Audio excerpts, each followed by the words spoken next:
Gentle readers, welcome to Everything is Everything. I'm Amit Varma, and this is my good friend Ajay Shah.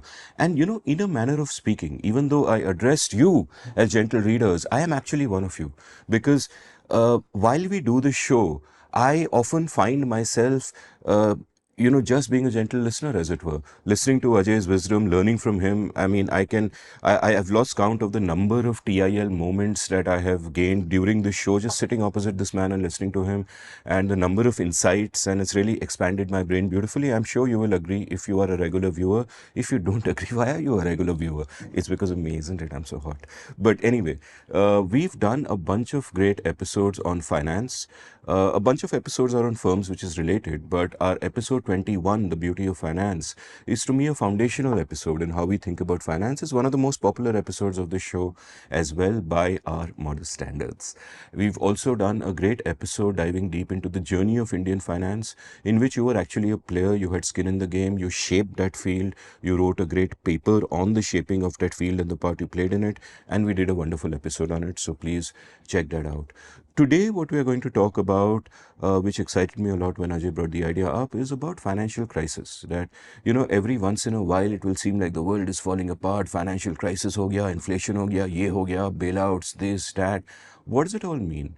Why does it happen? Is someone screwing up, or is it the natural order of things that just as a wave crests and troughs, a similar thing will happen? So Ajay has designed this great episode based on something that he knows intimately. He doesn't know this from books or study or getting a degree about it. He knows this from being in this field for 30 years, being a player in this field, being a participant and not the cause of financial crisis, but being a participant of different financial crises, most notably the 2008 crisis, where we discussed his role both in my episode with him on The Seen and the Unseen and in my episode with KP Krishnan, if I remember, which was a classic episode. So he's a player in the game, he's an insider, he's not just a thinker, he's an actor, he's a doer, he's reflected on the doing, and he's come up with a set of thoughts I can't wait to hear more about. At the same time, before we start, I will also say that there are different schools of thought on what causes financial crisis and how you should deal with them.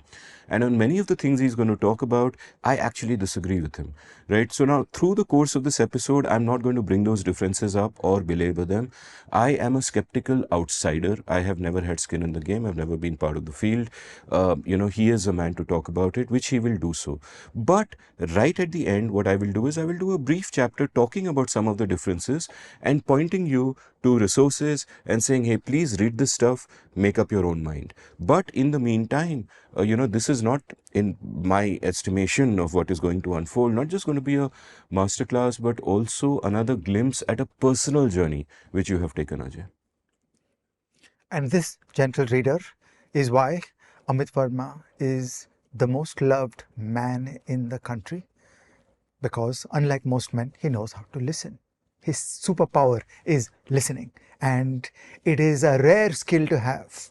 Okay, every young man learn from Amit, learn to listen. And yes, I was also going to say things to young women, but never mind. Okay, so on to our main material of financial crisis. Financial crises tend to hit the headlines. For an analogy, we notice planes and civil aviation when an Air India plane crashes into a medical college hostel in Ahmedabad. And our attention span tends to be limited. We tend to forget. Okay, it's an interesting and important field. The world has been shaped by financial crises. Okay, it's like if you play for stories and situations and problems where the fate of the world is on the line, you have to take interest in financial crises. Okay, they're that big. So financial crises are upstream of wars and revolutions and all the great dislocations of the world. So this stuff matters. And so I think all of us, should take interest in this. And then as an individual, it turns out that we have skin in the game. So you may not be interested in finance, but the financial system is interested in you. And when the financial system glitches, it imposes externalities upon firms and individuals all over the landscape. So this is a field that we should take interest in, not least as an employee of a financial firm, but really about everybody. So let's start with the basic concepts and definitions. To define a financial crisis, I need to define finance. We've done that in The Beauty of Finance, but just a succinct version is finance is the brain of the economy. Finance does the resource allocation. Finance picks winners. So who gets money, what industries get money, what technologies are prioritized. Finance points the nose of private entrepreneurs that this industry is a price to book of 10, this industry is a price to book of 1. I ought to be investing in the industry that is price to book of 10. So finance controls the resource allocation of the country. Finally, as we emphasized in The Beauty of Finance, finance solves problems for real people. Okay, and roughly speaking, these problems are moving money across time, overcoming the problem of risk, mobilizing money for large complex projects. These are financing problems, and the job of a financial system is to solve those problems. With this definition in hand, okay, so I just want to stick to the headlines. Finance is the brain of the economy, finance does resource allocation, finance solves financial problems. With this definition in hand, I want to define a financial crisis. A financial crisis is when there is a sudden and nonlinear impairment of the functions of finance. Okay, so if one financial firm fails, that's not a financial crisis. If even an entire industry collapses, it need not be a financial crisis if the world is able to reroute its activities through other institutional forms and mechanisms, through other ways of getting things done. The point is to get things done. We have no loyalty to finance as a means. We have a loyalty to the ends, which is, are you able to be the brain of the economy by making prices? Are you able to allocate resources wisely? Are you able to solve the financing problems of the people? As long as that is getting done, we are fine. A financial crisis is when that breaks down. So when there is a sudden and nonlinear impairment of the ability of finance to perform its functions, that's called a financial crisis. And like hell, what could be bigger than finance? There is nothing in any economy that is bigger and more important than finance.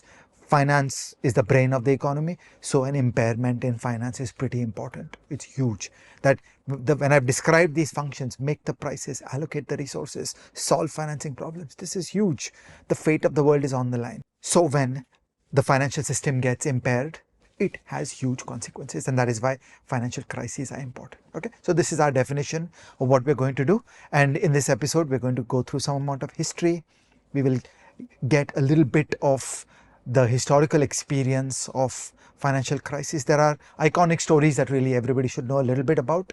Then I'm going to put up a classification scheme. There is a clean classification. There's a script that runs in each kind of financial crisis. It's very useful to know the script. It literally gives you a sense of what's coming one move ahead. Okay, so I am thrilled to report that at my age today, I see financial crises the way a doctor sees a cancer.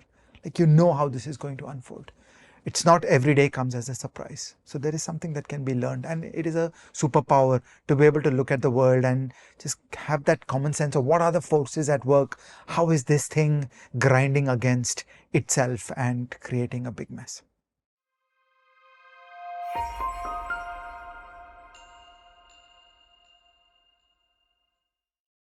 So before we get to anything conceptual, let's just talk through some stories, okay? Because all economics is rooted in economic history, and we need to learn these stories. We need to grapple deeply with these stories. Then out of that, we're going to theorize, and out of theory, we're going to act. Okay, so our actions in the world come from theory. If you don't have a theoretical bent of mind, you're probably not acting as wisely as you should. And our theories come from our experiences. So let's talk through some crises. The starting point I want to take is the United States stock market crash of 1929. Just to be clear, it's not true that financial crisis began in 1929. There have been financial crises before. There has been a tulip mania and many paper monies gone bad and banking crises. So ever since finance came, there have been financial crises. So I don't want to pretend that 1929 is a beginning, but 1929 is a lovely place to start. So here's the sequence of events. There was some difficulties in the American and global macroeconomy already through the 20s, the roaring 20s as they are called, and the most important central bank of the world, the US Fed, had not been doing a great job. In that context, for some random reasons that have not been deeply understood till today, there was a big crash on the New York Stock Exchange in 1929. And that triggered a series of events and events and events which brought the whole world down in the Great Depression. Okay, this is fascinating and important. How could it be that a stock market crash in New York brought down the whole world? But that's what's interesting. That's the nature of financial crises. In this, I want to introduce a phrase: positive feedback loops. Okay, you've got to always watch out for positive feedback loops. In a lot of situations, human systems, the organically evolved self-organizing system, has a natural resilience in it. It has a natural stability that when something goes wrong, it will tend to right itself. You don't need to do anything. Like the people will undertake self-interested actions which will tend to right the ship. It is something amazing about the market economy, that the market economy is a resilient creature. It corrects itself. But sometimes in finance, particularly more than anywhere else, you end up with feedback loops that if things are bad, they get worse, and because they're worse, they get worse. And so you got to watch for positive feedback loops. So to take any crisis amplification from a trivial problem like a big crash on the New York Stock Exchange to a global recession, you will always need amplification mechanisms. You will need feedback loops. It doesn't happen by itself. That decline in the value of shares on the New York Stock Exchange is not big enough to shake the world economy. It then triggered something, it triggered something, it triggered something, and many, many things went bad. At its peak in the United States, something like 30% of the United States banking system went bankrupt. So can you imagine? About 30% of the entire US banking system blew up as the Great Depression kept grinding on itself, and the failure of banks made the economy worse. The economy got worse, the banks got worse, more banks failed. This positive feedback loop kept grinding away, and it was a global recession. So for me in India, I have been so fascinated to go back into the economic history of the period, and literally within months, the great crash of the stock market in America showed up in India. It started messing up with the Indian economy here. So this is a whole new way of thinking, and the Great Depression is a pivotal event. And all of us know well that there is a direct line between the Great Depression and Adolf Hitler. Okay, it is hard to tell the story of the world in a counterfactual where good things had been done in preventing the Great Depression or in restricting the damage caused by the Great Depression, then it would have had an impact in Germany. You are better off in terms of the pathway to Adolf Hitler. And this is why I say the fate of the world is on the line, that there is nothing bigger than this. You have to solve this. You have to get better at thinking and addressing financial crisis, because like Adolf Hitler and the Second World War is the pivotal event of the 20th century. So you get this line that we economists have to do better on these things so that the world can be subjected to less damage, the direct economic damage of the Great Depression, and then arguably its larger implications for society, which are likely to have included Adolf Hitler and the Second World War. Okay, so that's 1929. It's a first big story that all of us should know something about. We should have some familiarity with the events of 1929. How did the world come out of the Great Depression? We talk a lot about the intellectual contributions of John Maynard Keynes and his ideas on how the world should do better in solving the Great Depression, but it is an important matter of fact that Keynes's ideas did not directly get rolled out in solving the Great Depression. FDR, Franklin Delano Roosevelt, the United States President, and Adolf Hitler implemented policies that would now be considered Keynesian without the intervention of Keynesian ideas. They thought through seat of the pants, and they came up with many policy initiatives which helped matters, and the world got out of the Great Depression. So while Keynes developed many important ideas in that period, there wasn't a direct connection in that period. And in fact, the implementation of the ideas of Keynes for solving other depressions later in the future has been middling or weak. So it was not a great success in terms of an intellectual edifice. Number two, I want to talk about the Indian balance of payments crisis of 1991.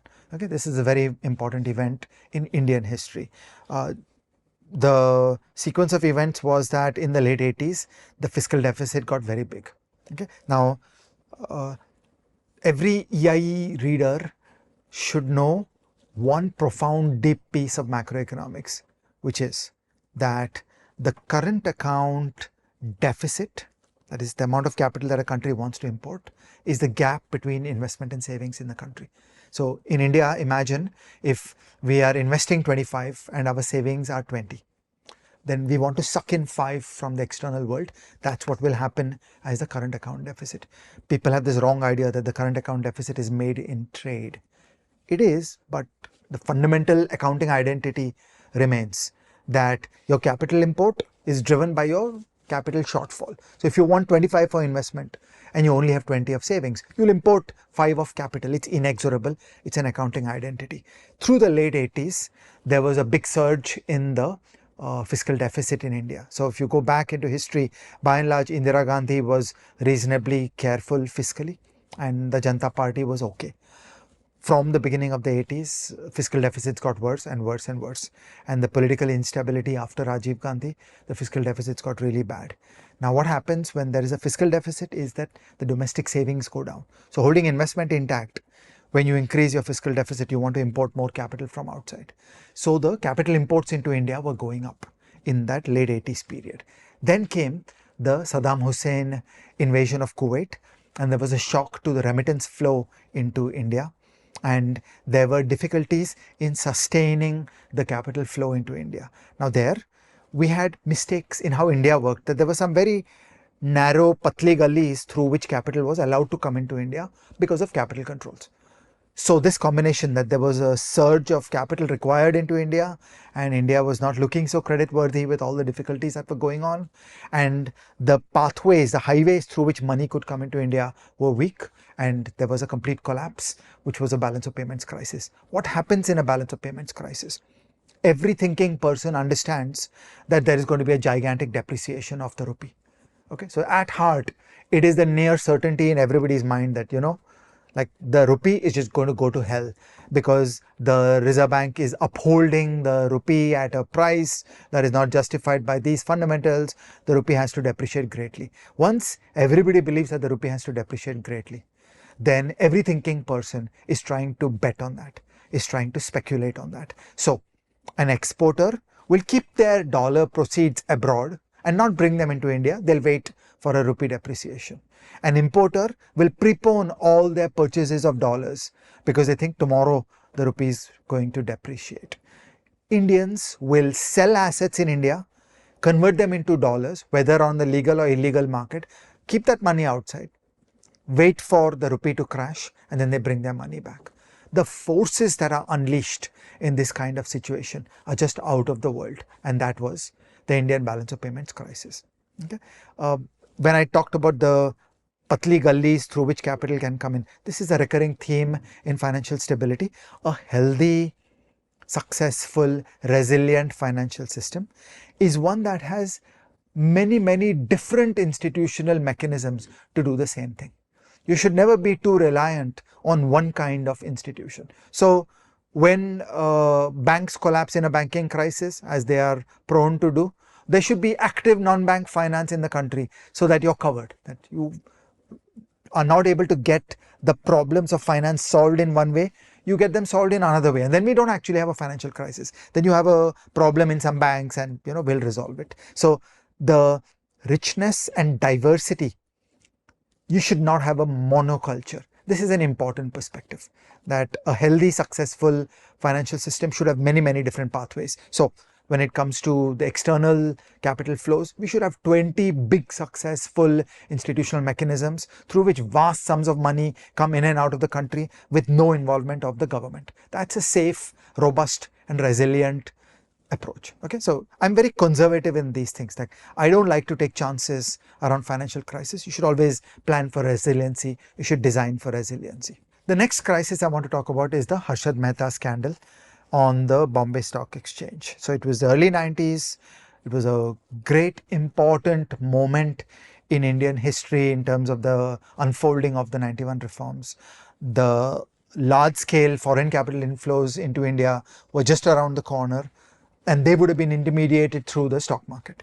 And in that, we had a big mess on the Bombay Stock Exchange. Okay? Now, the job of a stock exchange is to just work. It should be a utility.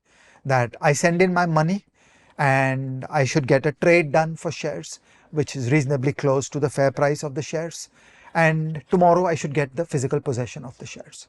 Okay, there should be no slip between cup and lip. It should just work reliably day after day. I send in money, I get the shares. I send in shares, I get the money. And the share prices should be reasonably efficient. And unfortunately, there were structural design difficulties in the Bombay Stock Exchange in that period. And there was a bond market and money market scandal led by Harshad Mehta, whereby money was being extracted out of the banking system and the RBI, and that money was being put into extreme leverage on the Bombay Stock Exchange, and we got a crazy asset bubble. And then when it got disrupted, there was a great crash in asset prices. And to go closer to definitions, why is this a financial crisis? The function of finance is to make prices. So when the prices go through this crazy boom and bust, it's a failure because those prices are running the country. Prices perform an allocative function. And when those prices go crazy and then crash, it just creates uncertainty in everybody's mind. And then the real sector is going to be a little wait and see. Let's figure out what to do. And you get a pause in investment in the country, which is not a good thing. Okay, so I'm not worried about some brokerage firms going bankrupt, some banks getting burned. Focus on the functions of finance. The Harshad Mehta scandal was a financial crisis because it interfered with the working of the financial system. And also, it's a very important moment in India's history. We really needed to have consolidated the achievements of the 91 reforms and built it into a nice big investment boom and started a great wave of foreign capital coming into the country. All that got staggered out and delayed. And so if you think of July 1991 as a Manmohan Singh speech, we got the peak point of the investment boom only in 96, 97, which seems like a lot of time. One of the reasons was this, that I feel that if the Bombay Stock Exchange had worked better, then I feel this would have been compressed. We'd have more rapidly got the payoff from the 91 reforms into an investment boom, into foreign investors coming into the country and so on. My third example of a financial crisis is the East Asian crisis. This is just squarely on the government. Okay, so governments in East Asia were managing the exchange rate. You and I have an EIE episode on don't mess with the exchange rate. Okay, the exchange rate is the most important price of the economy. It does not work for governments to have a say in the working of this market. But all over East Asia, there were countries which had a fixed exchange rate. Now, what is a fixed exchange rate? The government is trading the market every day. You are buying and selling from the government to run a fixed price. Okay, and events happen. So there was a problem in a couple of banks in Thailand, and there was a loss of confidence in Thailand, and so many people started pulling their money out. And what we now know, but what was not known at the time, was that the central bank in Thailand started doing huge forward market trades in the Thai baht in trying to control the price of the Thai baht. Okay, and they kept this secret. And one fine day, the news came out that the size of their position on the forward market was bigger than their entire reserves. So in a way, they had 100 rupees of reserves and they had forward sold 120. Okay, and that day all hell broke loose. Then every speculator in the world wanted to short sell the Thai baht, and the world financial system is bigger than any government. Okay, so we should have no illusions about where the power lies. The power lies with private people.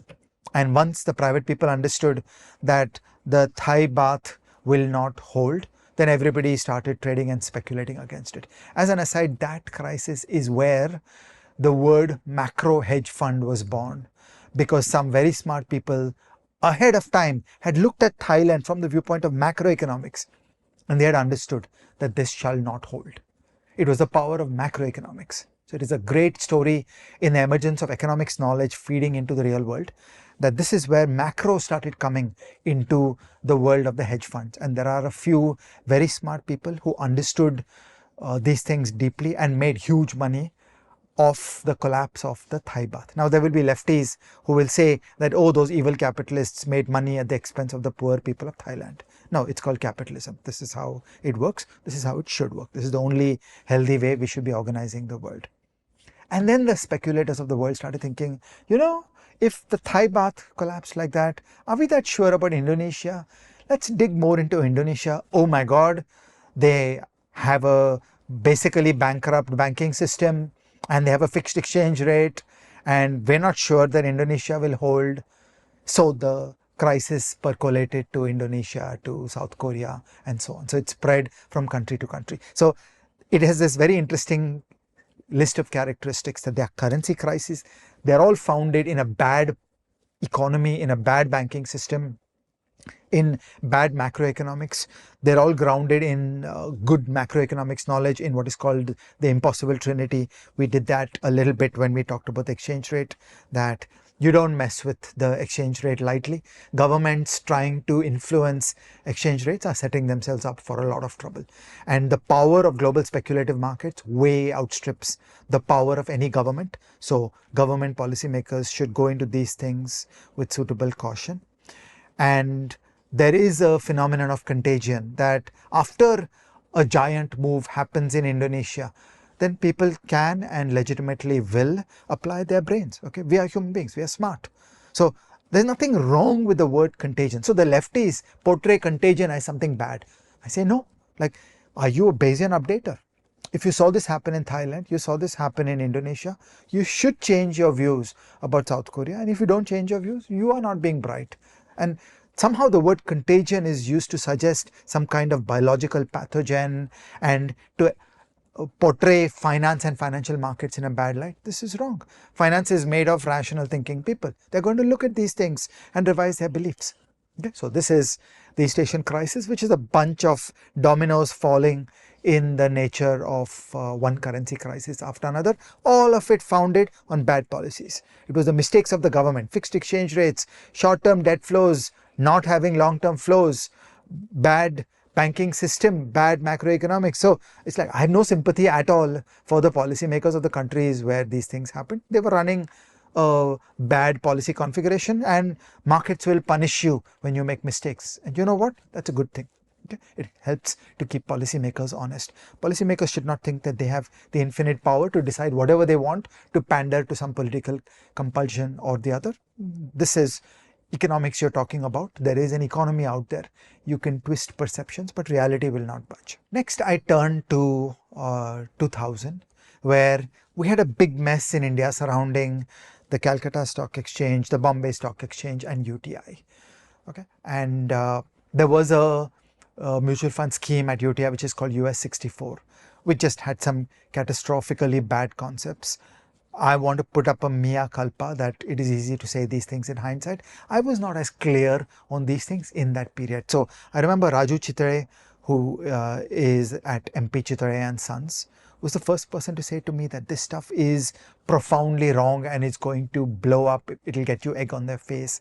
And I had not understood it as deeply. So before we criticize other people, I want to put myself on the table that I hadn't deeply understood how broken US 64 was.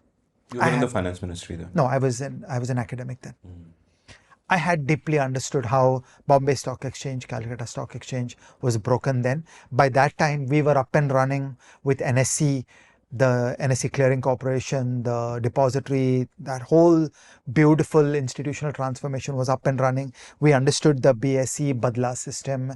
We understood that this needed to be replaced by derivatives. So there, I want to say I told you so, that I feel there was a whole bunch of people, the great pioneers of the Indian financial reforms of the 90s, they had understood all that. On US 64, the broader community had not understood that, and I'm not pointing a finger at them, I'm pointing a finger at me. I had not understood the depth of the problem in US 64. So I feel that the entire community was just wrong and confused, and one fine day all hell broke loose on UTI, and these things are all interrelated. So there were connections between a problem in the BSE, a problem in the Calcutta Stock Exchange, a problem in UTI, and all these things went badly wrong. As an aside, that is how I joined the Ministry of Finance after the UTI crisis was well and truly up and running. Yashwant Sinha wanted to augment the finance knowledge in the Ministry of Finance, and so they picked me, and that's how I joined the Ministry of Finance, and I was involved in its resolution. And by and large, I think it was a good job of the resolution. It's not about me. Bimal Jalan is the key person who imagined how to solve UTI. Bimal Jalan and S. Narayan led the response. I was a humble staffer in the response. I did not play an important creative role in figuring out the response. but a good job was done of completely decisively closing the problem, in balancing the moral hazard problem on using some public money but imposing costs upon the users of UTI. I think Yashwant Sinha did a great job. He heard all the arguments on the subject and said, I'm going to do 50-50. I'm going to use public money to pay half the costs to the unit holders of US 64, but half the cost will be borne by them. And in the end, when the books were cleaned out and settled, all the assets were sold, actually that money came back to the government. So the net cost to the government was actually zero. A brilliant, good job on the UTI resolution, and UTI was privatized. So it's like after the problem came up, the net use of public money was zero and UTI was privatized. Today it's an ordinary company. The act was repealed. It's just a very high quality resolution. It was not a mess like many other things have been. And on the other side, I think that this crisis was the vindication for the financial reformers, which included me, who had always been saying that this BSE, Calcutta Stock Exchange, Badla system is a badly organized arrangement and it needs to be replaced by something closer to derivatives trading and the modern NSE with a clearing corporation, with netting by innovation, counterparty guarantee, all these things.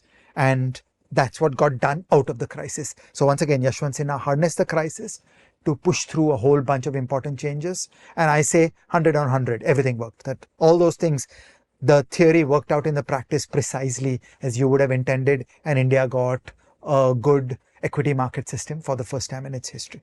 Okay, so that's the story of the BSE, CSE and the UTI crisis of 2000. Next, I come to the 2008 crisis.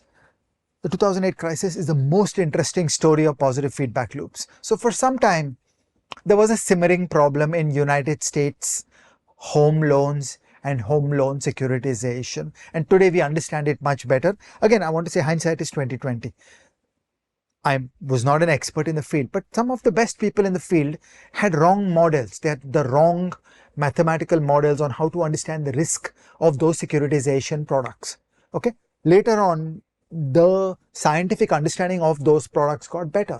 Okay. Our friend Viral Acharya is an important person who participated in improving our understanding of how those products work. And the nature of the risk was very different from what everybody had imagined earlier. So here, I almost think of it as a scientific advance that was needed. You needed to figure out the photoelectric effect in order to play correctly around it. And so I don't want to jump on the people involved saying you were wrong, you were wrong. I mean, they were wrong, but human knowledge will always improve through time.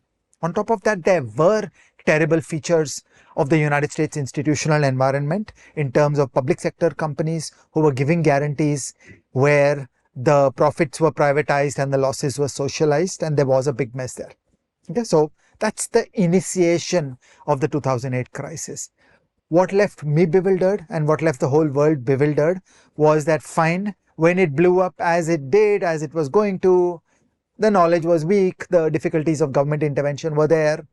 How did it snowball and snowball and snowball and really hit the whole world?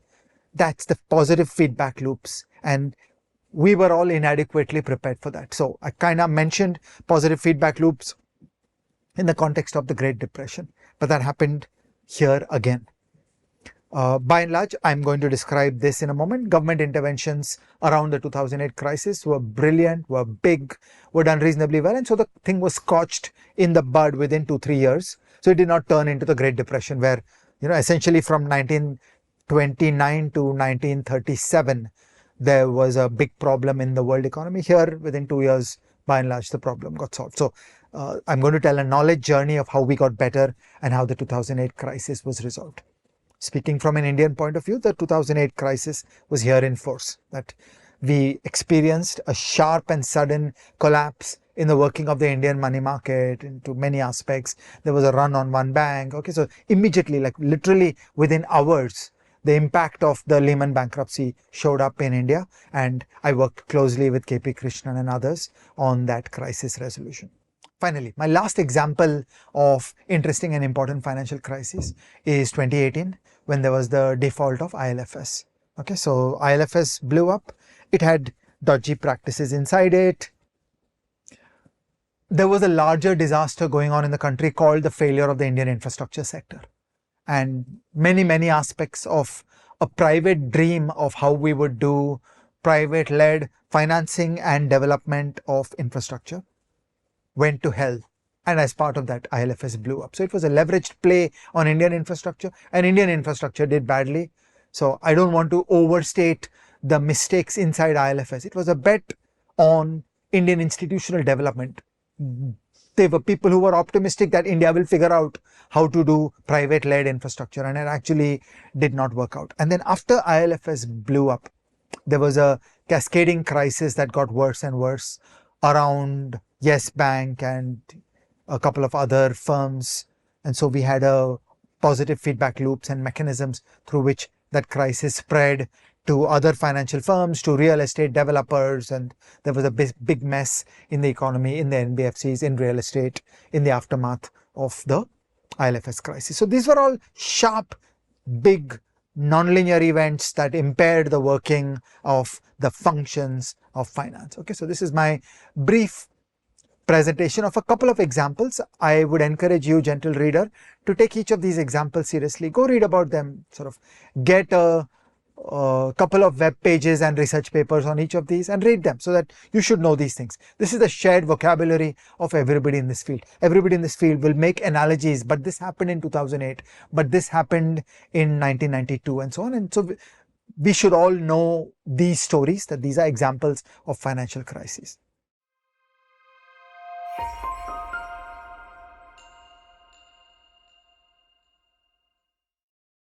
So before we go any further with these stories, we're going to talk about the case for state intervention and the mechanisms of state intervention. So EIE readers, you know the script. You're first supposed to ask, is there a market failure? Because if there's no market failure, get out of here. This is not a problem for the state. The market failure here is negative externalities. Okay, so you can be a little firm, Swapnalok Studios, going about your merry own business. Okay, solving financing questions, getting working capital credit, and coming up to an IPO using the equity market and all that. And suddenly this stupid financial crisis arises for no fault of yours. And your life and your development of your organization gets adversely affected. This is called a negative externality. Okay, a negative externality is a market failure. So yeah, we've established that there's a market failure here. And so there is a case to think about it wearing a lens of public policy. However, I would add that the state shouldn't necessarily act every time there's a negative externality, and we should be careful about how we define negative externalities, but leave that aside for now. Let's continue. Now I'm going to turn to a structural understanding of the Great Depression. This is an important body of knowledge that was created by Milton Friedman, Anna Schwartz, and other co-authors.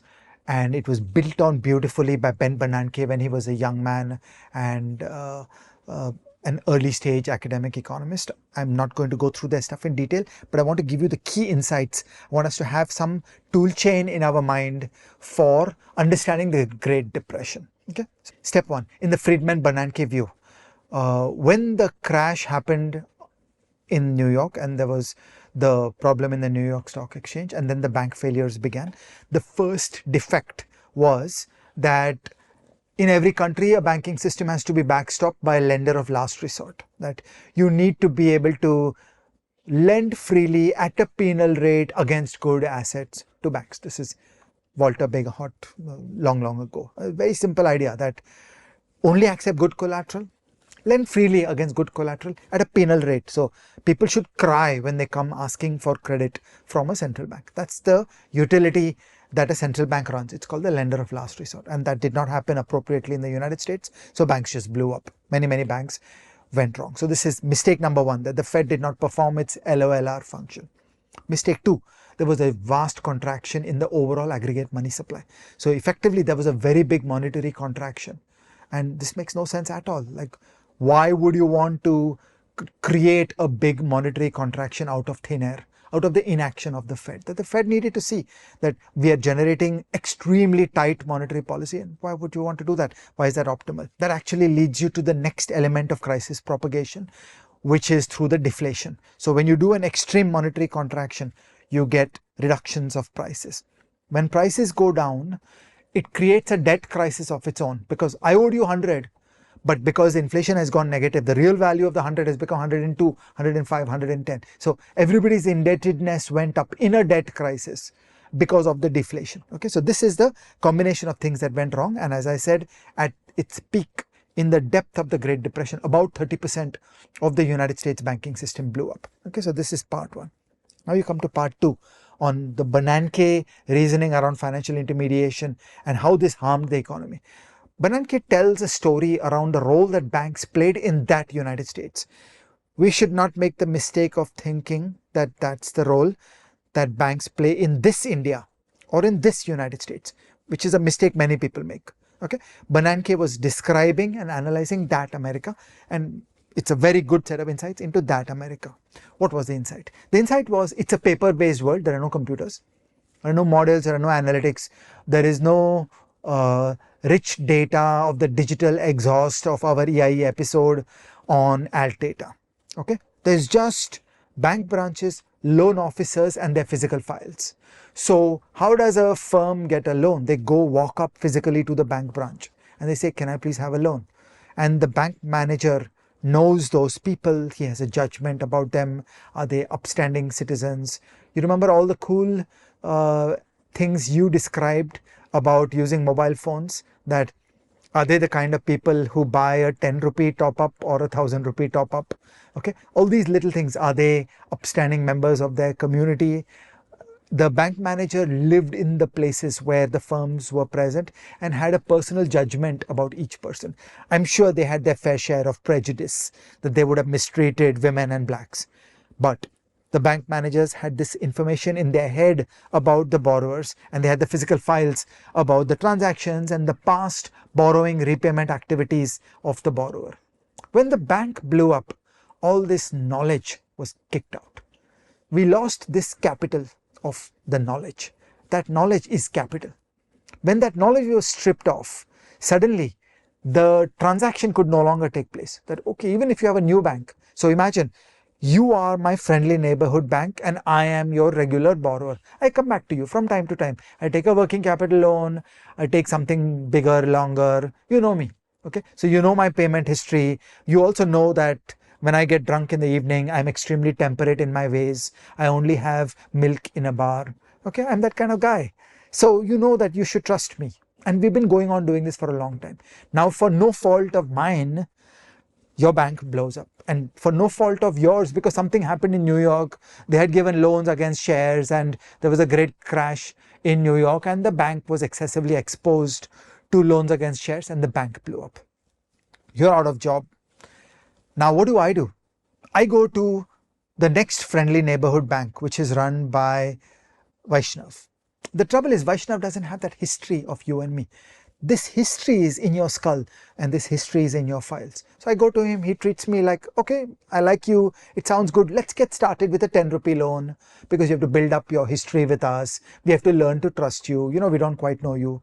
Or a new bank comes to town, establishes a new operation. So this is Bernanke's insight, that hiding inside established mechanisms of financial intermediation is an amazing body of tacit knowledge, of information, of overcoming asymmetric information through which the business of finance actually happens. And so when you kill 30% of banks in the United States, it does harm in its own way, because now suddenly coffee shops and small manufacturers and all kinds of people all across the country are choked because they don't get credit, they don't get simple working capital credit, they don't get credit to overcome with the tidal wave of the Great Depression. What you need is money to tide you over the hard times, but you don't get that. So then more firms blow up. As more firms blow up, people are laid off, the GDP gets worse. So this was the critical insight of Bernanke. And so Bernanke's view is, take a functional view of finance. We have no loyalty either to any one financial firm or to any one subsector of finance. We have no loyalty to banks. We have no loyalty to NBFCs. Focus on the functions. Keep the ship going when it comes to the functions. Okay, the show must go on when it comes to the functions of finance. This is the argument that Friedman and Bernanke would make, which is this combination of lender of last resort function, of the Fed, which is a legitimate part of all banking regulation, unexpected monetary contraction and a deflation, which like really is in nobody's rule book. All modern macro teaches us that you should do inflation targeting, you should uphold inflation. Whatever is your stated target, hang on to it. And if it requires a big expansion of money supply and cutting interest rates and all that, do it. Protect the inflation target. And then finally, this functional view of finance, that finance is special. Finance is what makes all of non-finance happen, and you need to make sure that the financial system is performing its functions, and the government should be willing to perform all kinds of interventions in order to protect these functions. So this is the Friedman-Bernanke interpretation of the Great Depression. And then I want to take you to 2008. So it is so amazing that all this knowledge was in hand. Okay, so this work had been done and all this knowledge was in hand. I want to read a quote from a 2002 speech which Bernanke did. At the time, he was not the chairman of the Federal Reserve, but he was on the Federal Reserve Board of Governors. And Milton Friedman was sitting on the stage with him. Okay, and standing on the stage, Bernanke said, regarding the Great Depression, you're right, we did it. We're very sorry, but thanks to you, we won't do it again. Okay, so this is Bernanke speaking to Friedman, and it's doubly lovely because it's Bernanke. So, I mean, he's giving all the credit to Friedman, but it is actually Friedman and him who are the key players who built a whole body of knowledge around this stuff. And this body of knowledge was rolled out in 2008.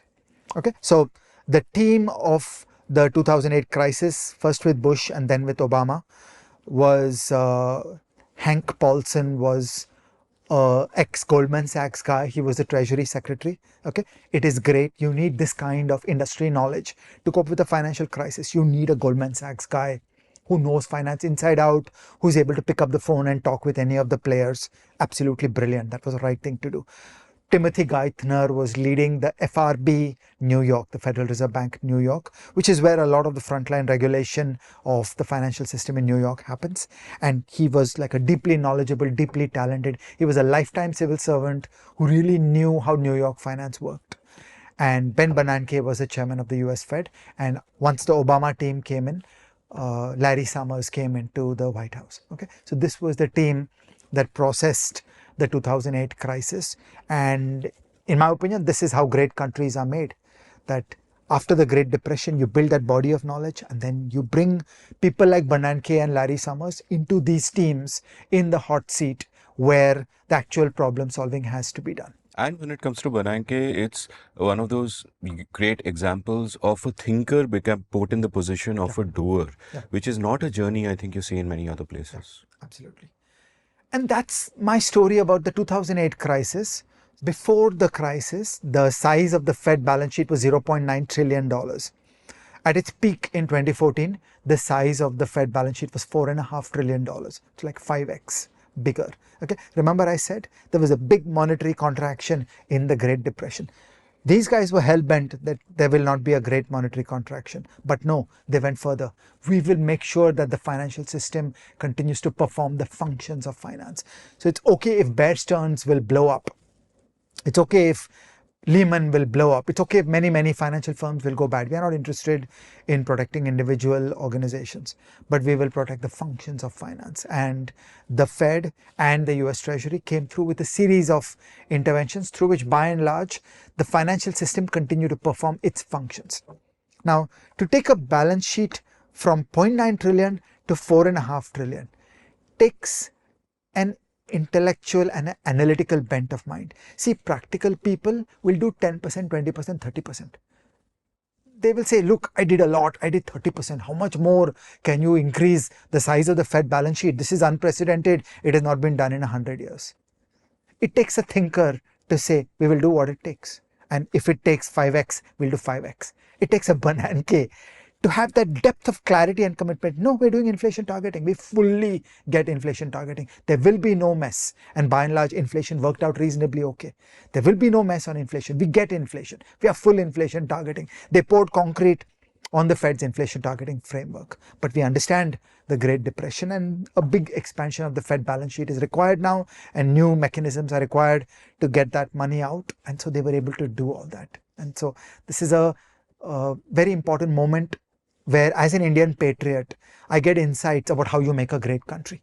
That you need this level of multi-generation development of the knowledge, gaining insights into the screw-ups of the past, and having this kind of human capital at hand, which is able to address the problems that the country faces.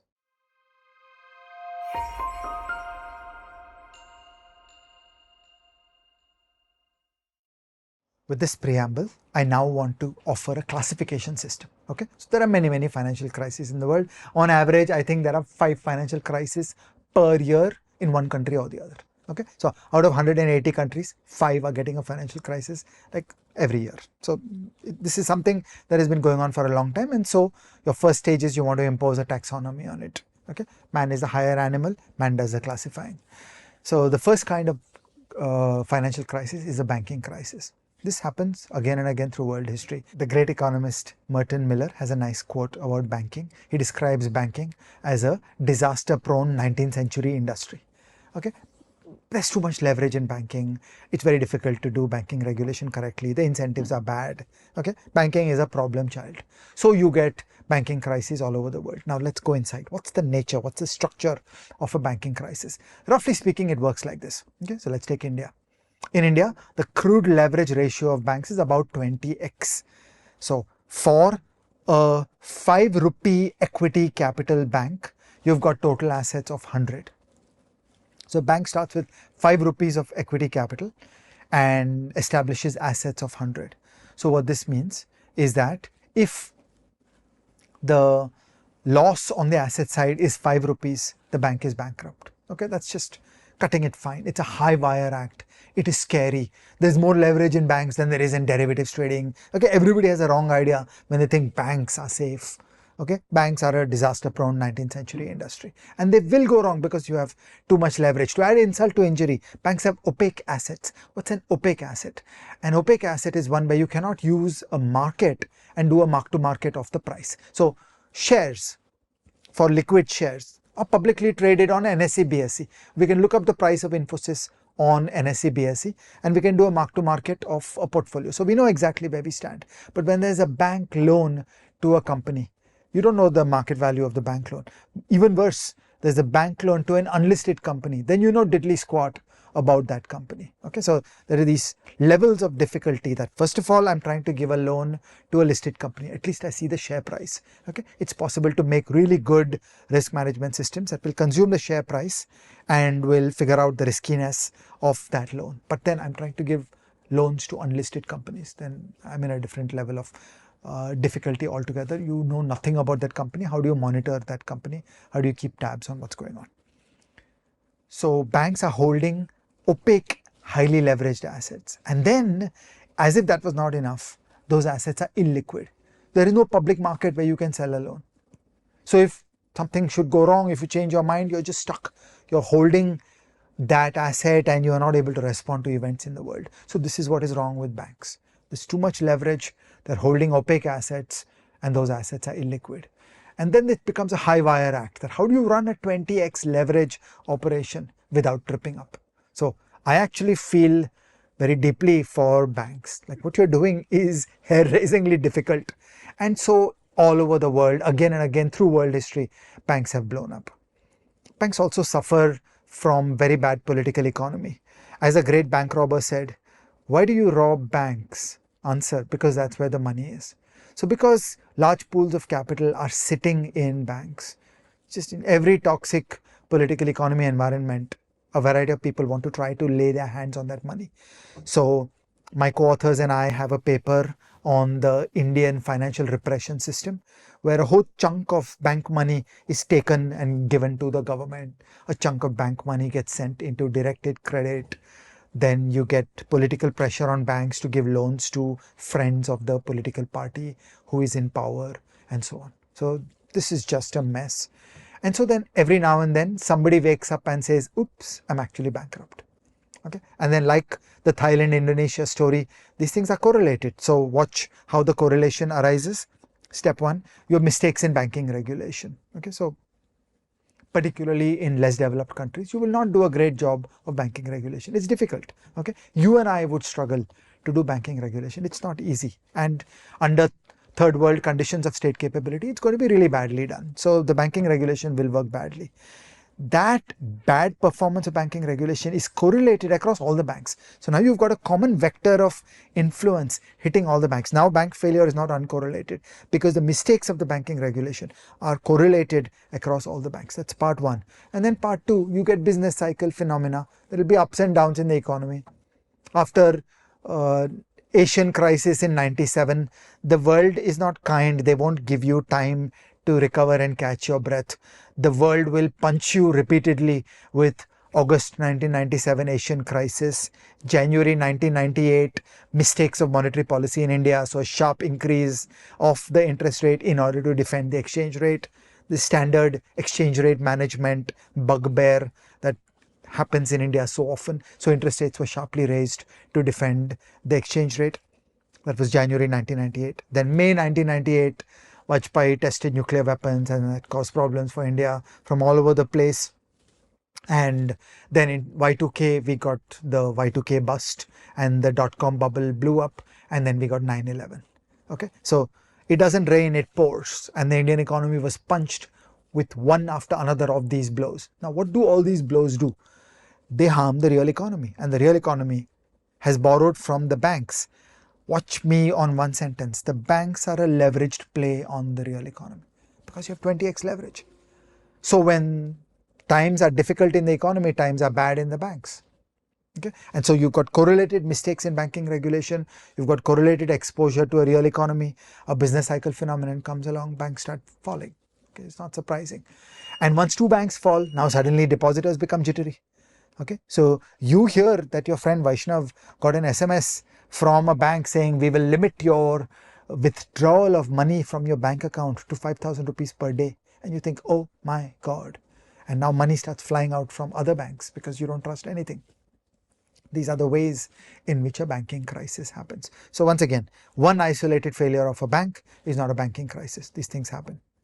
But in many countries, we have seen large, sudden, nonlinear collapses of many banks and sometimes an entire banking system together. It happened in Thailand, it happened in Indonesia, it happened in 2008 in America and so on, and that's a banking crisis. A saving grace in India is that the role of banks in the economy is relatively limited.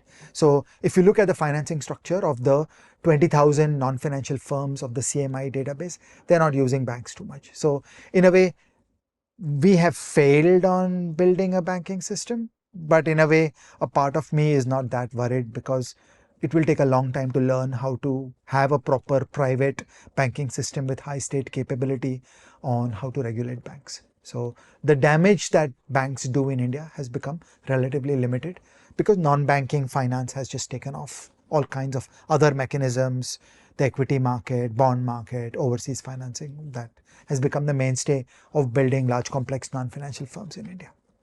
So, gentle readers, if you want to do a slightly deeper dive on banking crisis, I have an episode of The Seen and the Unseen with Ajay, Shah and Mohit Satyanand, which we recorded right after the SVB collapse happened. So, that's an elaboration of what Ajay just briefly spoke about. My next category is currency crisis. We already talked about it a little. A government is trying to uphold an exchange rate. And then good knowledge of macroeconomics is required to smell the moment at which this shall not keep.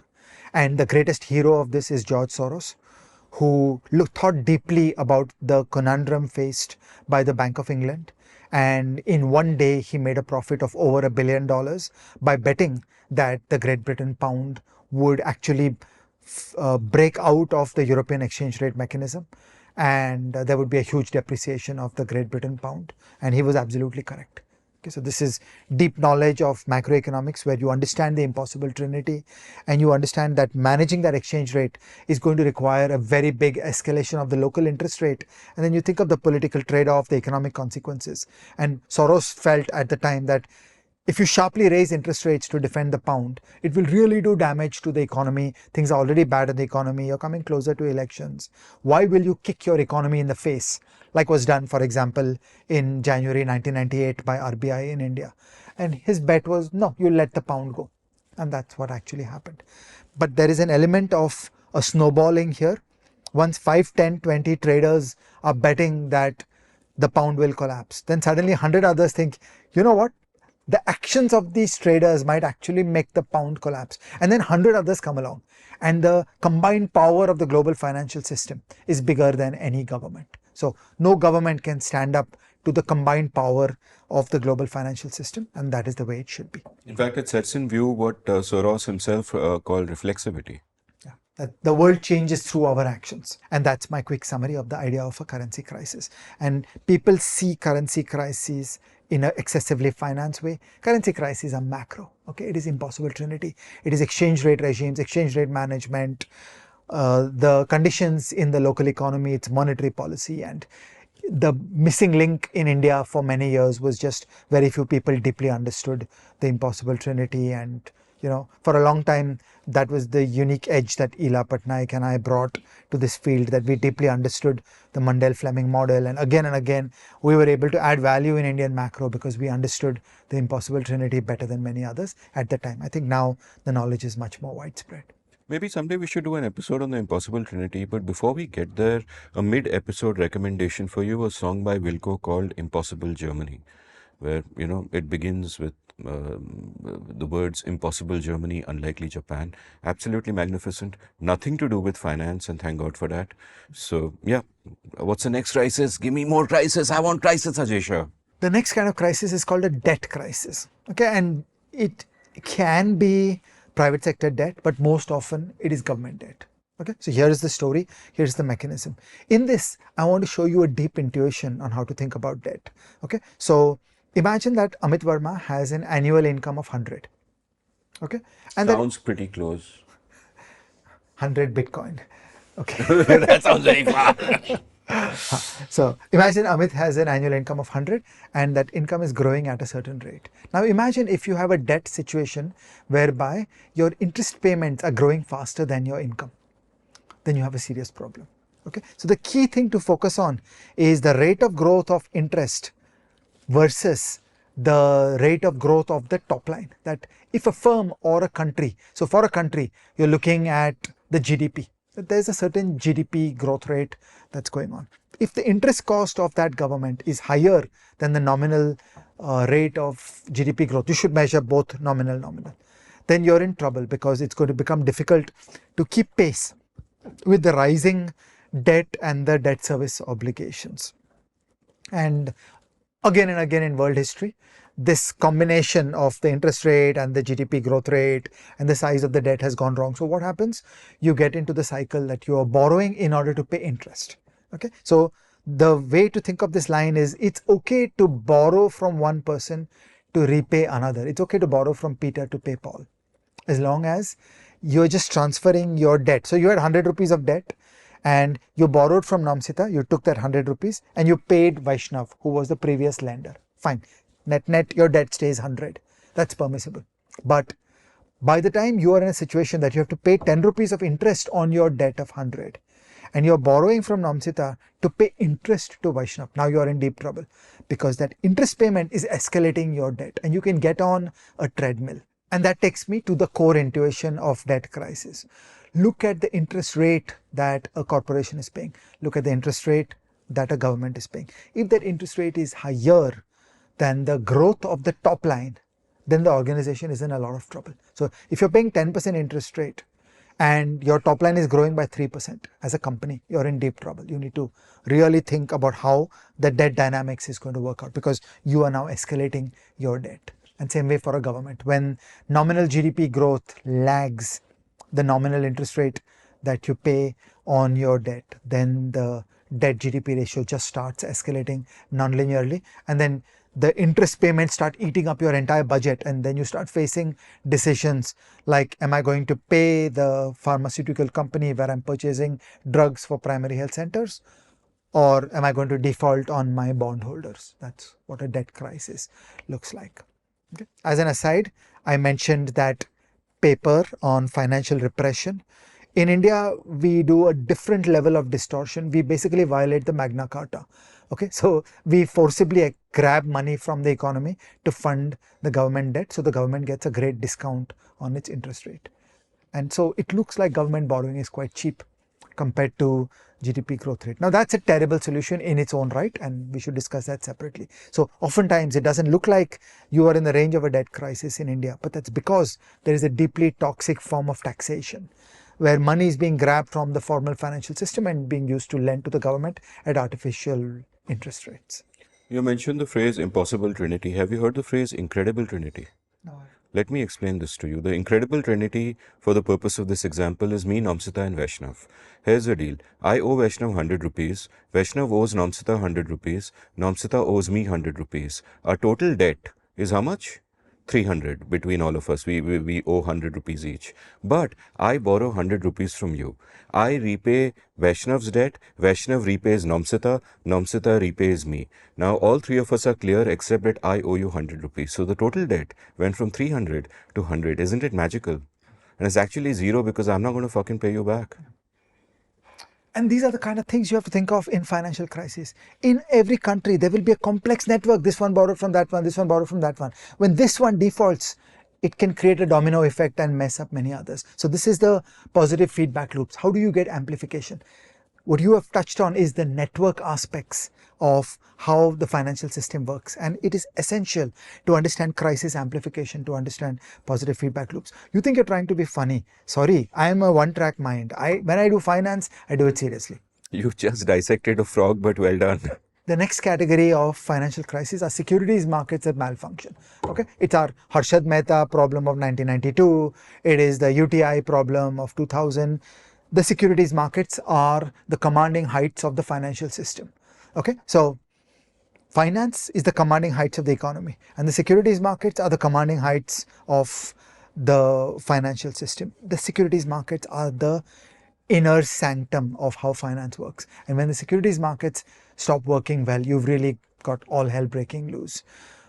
So I'm going to show you an article here where I worry about the mismatch between the size of mutual funds that invest in corporate bonds in India versus the illiquidity of the corporate bond market. And let me show you a kind of positive feedback loop that can happen. Okay? So suppose one day, for dumb luck, there's no particular reason why it's raining too much in Bombay and a lot of people withdraw their money from corporate bond mutual funds. Okay, so to get crisis propagation, you have to think of some quantum fluctuation in the universe. Something suddenly happens for no particular reason. What the mutual funds then do is they turn to the bond market and they sell assets. And just by dumb luck, this was an unusually large day. So, 1 lakh crore was sold by the mutual funds on the corporate bond market. Now the trouble is the corporate bond market is extremely illiquid. So when you sell 1 lakh crore of corporate bonds, it is such a big transaction that it adversely affects the prices of corporate bonds. Not because there is a fundamental problem in the firms, but because the market was shabby and when a large order came, the price actually deteriorated. What is the first function of finance, Amit? The first function of finance is to be the brains of the economy and to allocate resources. Do I get full marks? To make the price, yeah. To be the brains of the economy, to make the price. Now here, because the corporate bond market is illiquid, when that odd little hiccup of an unusually large transaction of corporate bonds sold by the mutual funds came to the market failed to absorb that liquidity shock and the prices of corporate bonds went down. That goes into the NAV of all the corporate bond mutual funds. And now people start saying, oh, what went wrong? Why did the NAVs of corporate bonds, mutual funds go badly? And another 1 lakh crore comes of redemptions. And you can see this cycle keeps going. So now you've got a feedback loop that fundamentally the securities market is the problem. It is a badly structured illiquid market. We need to fix that. But as long as that is there, you've got a mechanism for a breakdown, and that's a truly bad place to be. So that was the founding philosophy of what we were doing in the early 90s of building the Indian financial system, that the equity market, the derivatives associated with the equities should be built in a way that fosters liquidity, that there should be open access, everybody should be welcome. It should be a diverse ecosystem of many, many different kinds of people. There should be foreigners, there should be Indians, there should be Bengalis, there should be Tamilians, there should be algorithmic traders, there should be astrology traders. All kinds of people should come together to make a deep and liquid market. And the design of the core market machinery should be such that it's just robust, that large price movements can come and go, but the clearing corporation should never fail. All this is making a securities market infrastructure that just works, and sometimes it can go wrong. Finally, the last category is a more generalized financial crisis where many of these other elements interact. So you have a banking problem and a securities problem and a currency crisis, and all these things come together so that it's a bigger mess than what anybody would have bargained for. So I already mentioned how in Indonesia it was a corporate credit crisis plus a banking crisis plus a currency crisis, all of them woven into one. And so then these things are the last category, which is a mixture of many kinds of crises. I want to emphasize these 5 categories because they're actually intellectually very interesting. There's a script in each of them. There's a script of a currency crisis. There's a script of a banking crisis. So each of them would be like a chapter in a book. And it's good to understand these. Now, the way the world works is that a finance practitioner grows up and happens to experience one of these crises. So a finance practitioner has actually lived through a currency crisis, then they know currency crisis, and then their minds are ready and primed for that pattern to come back into the future. Okay, and this is a very important part of learning that happens. So for general readers in the world of finance, I want to ask you that, have you lived through a banking crisis? Have you lived through a currency crisis? Have you lived through a debt crisis? Have you lived through a securities market collapse? Have you lived through a poly crisis where multiple of these ingredients come together?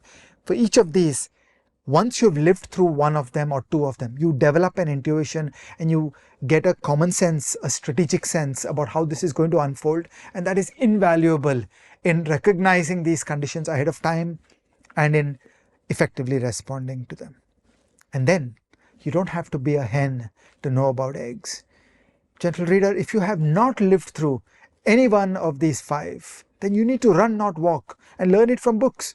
Okay, like get books which will teach you each of these 5 categories, because it's a great tool chain to have in your head.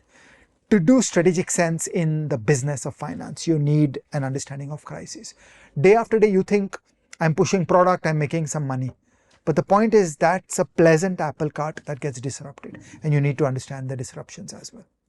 This is the part of Ajay's spiel that I agree with most strongly. Read books. Our next episode is called The Art of Reading. It will be about reading not just books on finance, but books on romance, books on alligators, novels, non-fiction, poetry, all of it. The Art of Reading. Why should we read? How should we read? And so on. That's in the next episode, coming up soon. Like and subscribe.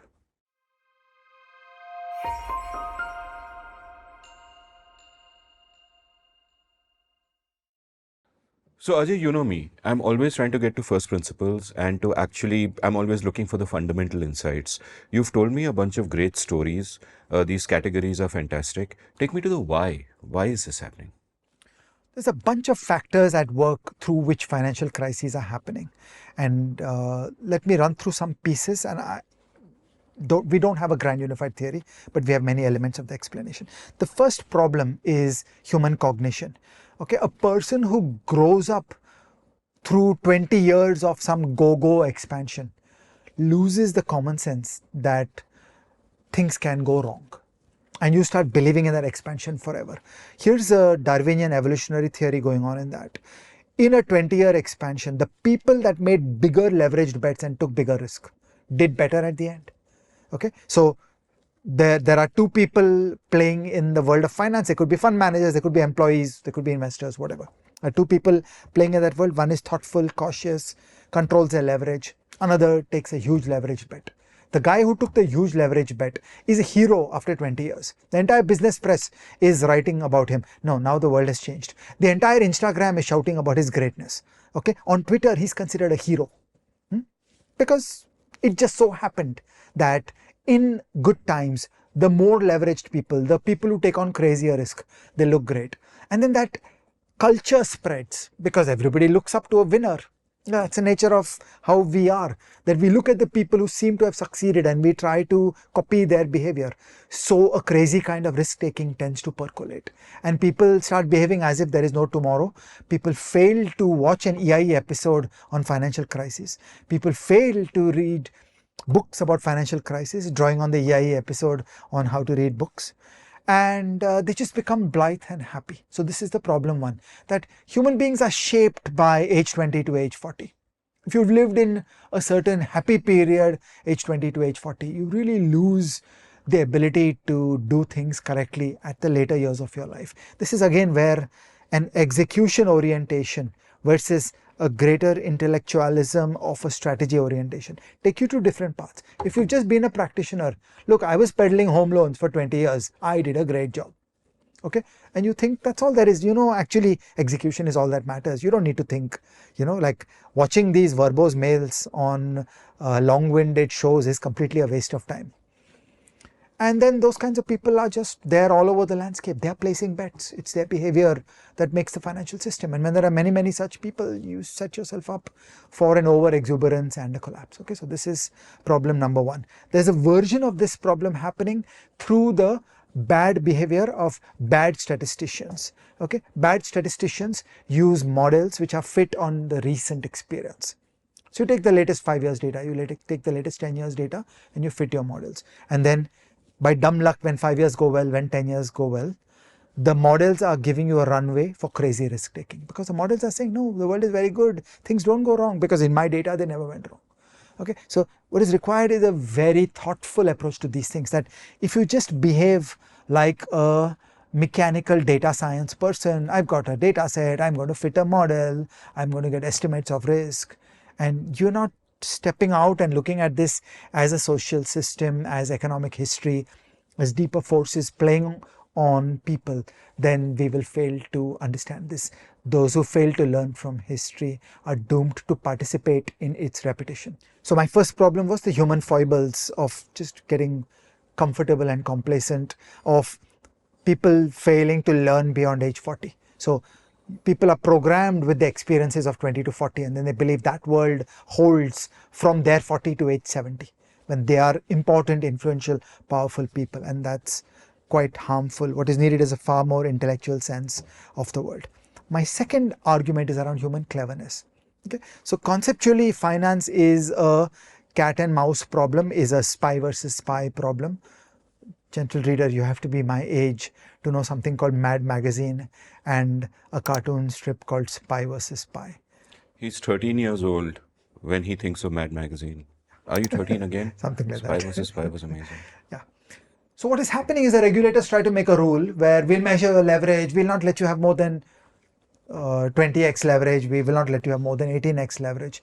Now what's the job of the employee of the financial firm? It's to make more money. Okay, and so for that they need to find chinks in the rules of the regulators. So whatever it is that a regulator says, the finance guy will figure a way to take even more risk, because the employees of the financial firms have an asymmetric payoff, that if it works great, they get paid a big bonus. If it works badly, they just lose their job and they start over in a next firm. There's this fundamental asymmetry in the payoffs of the employees of the financial firms. There's also an asymmetry of their brain power. Okay, some of the smartest people in the world go to finance, and it's not possible for civil servants and governments to match the cleverness that you see in the financial system. So this is just a mug's game. It is going to go wrong again and again. That regulation will always play catch up.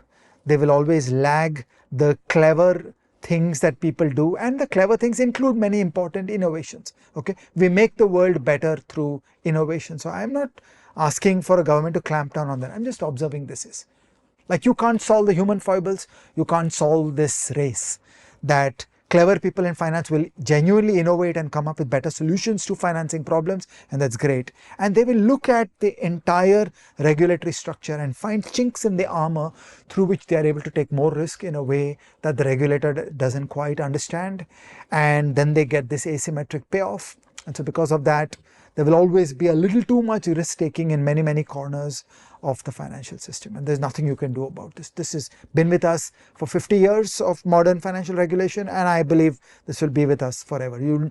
So I'm not a scientific optimist that you can make financial regulation work. I bring this kind of public choice theory to it, that you have to think of the incentives of the regulators and the state capability problems. So we should not have rosy ideas that the smartest people in the world will be in the regulators. They'll be in Goldman Sachs. Okay, the brain power of Goldman Sachs will always exceed the brain power of the regulators, and we've got to treat that as a given. And the incentives of the people in the financial firms have that natural urge to get into the chinks of exotic risk that the regulator has not yet quite understood. The third reason why finance goes wrong is state failure. Okay, this is our standard script of arbitrary power, opacity, metrics of intervention. Please look at the episode, metrics of intervention, of how things go wrong. And financial regulation is terrible. In metrics of intervention, we pulled out finance as one of the hardest problems for the government to do.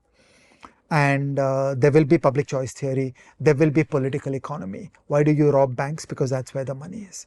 And so in every country in the world, there will be a variety of malign forces that are trying to grab the money that is sitting in the financial system that can be influenced by the regulators. The regulators have too much power. We have an EIE episode on regulation, and we have the problem of the 4 metrics of intervention. So finance is just bad, and you'll never make financial regulators work well. You can make them work better. Okay, so I was part of the beautiful project called FSLRC, the Financial Sector Legislative Reforms Commission. I am optimistic that you can make things better than we are in India today. We are a third world country, things are really bad. Okay, you can make them better. But nobody should have some scientific mathematician's view that, oh, regulators can be absolutely great, we'll have models, we'll have really brilliant people. No, that's never going to happen. Like, don't think that you'll ever get there because of real world political economy, because of real world state capability, because of real world public choice theory, because of the 4 metrics of intervention, really saying that this thing is very hard and it will always go wrong. Finally, the fallacy of composition. The mistake that we tend to make is that things that are correct at the level of one person or one firm will add up to the overall system. That's not how the world works. So if one person does something, fine, it's manageable. If 100 people do the same thing, its overall impact and its feedback loops are completely different. So this is the mistake people make. The industry makes this mistake, the regulators make the mistake, the economists make the mistake. Understanding systemic risk deeply is all about appreciating these fallacies of composition, that uncoordinated moves by many people, which are all in the same direction, add up to become an avalanche.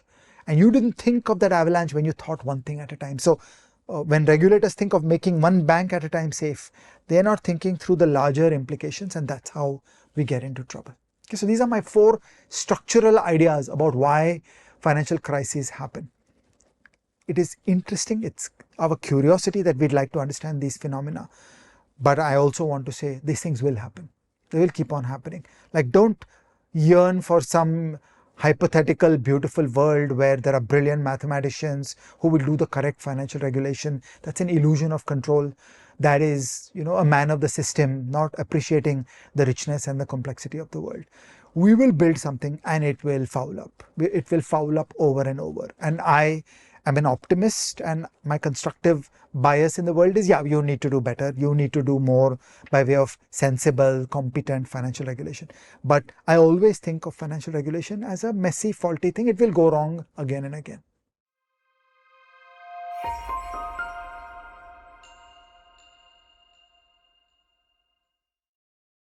That's an awesome theoretical framework. Learned a lot. Masterclass. Let's go to action. What can we do to make things better? The first step in making things better is microprudential regulation. The word micro in microprudential regulation pertains to the view of the world. You're looking at one firm at a time, meaning I'm not looking at the system. I'm not doing systemic risk. I'm not doing financial stability. I'm not doing financial crisis. But that's a starting point. Like, should you really have banks in India with 20x leverage? Okay, how will you think about better pricing for the opaque assets inside banks? Okay, a variety of those things. So you need to get your basics right. In India, we have a long history of failing on microprudential regulation. So I don't want to imply fallacy of composition. I don't want to imply that well-regulated entities, one entity at a time, add up to a robust financial system, but it is a necessary condition. So being faulty on micropru is really a low-hanging fruit, and it's the first thing that needs to be done. The second thing that needs to happen is the lender of last resort. I already talked about Friedman, Bernanke, the US Fed. In India, we do not have institutions around lender of last resort. This is a field that needs to begin in India. We didn't do it properly in FSLRC. I mean, there is an LOLR component inside the Indian Financial Code, but frankly, the knowledge there is weak. We need to really go after LOLR, learn it deeply. It can be full of toxic political economy. It can be full of arbitrary state power. We need to learn this LOLR. It is the machinery of an advanced economy. We in India have not begun. Okay, the third piece is financial resolution. Financial firms should go bankrupt. Okay, so that's essential to control moral hazard. Financial firms should go bankrupt. Now, when you have grandmothers and dentists who are unsophisticated households who are using financial firms, generally the view all over the world is that there should be small value holdings by unsophisticated households which are protected. So the government tries to build a resolution mechanism where you trip over the normal waterfall of bankruptcy.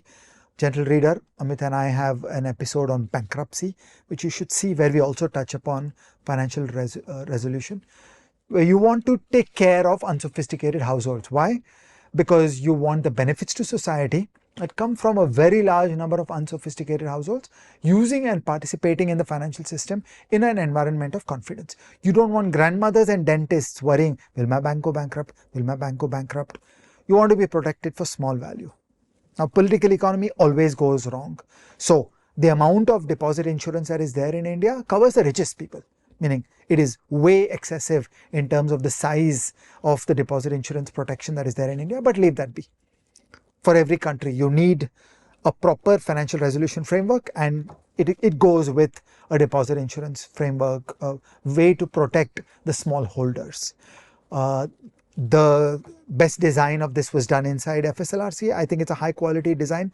Our good friend Suyash Rai worked with the Ministry of Finance on pulling out that chunk of code and developing a new improved version which will become a standalone law. It's called a Financial Resolution Bill, and unfortunately that came under criticism from trade unions of banks, and it did not make progress after the Modi 1 government.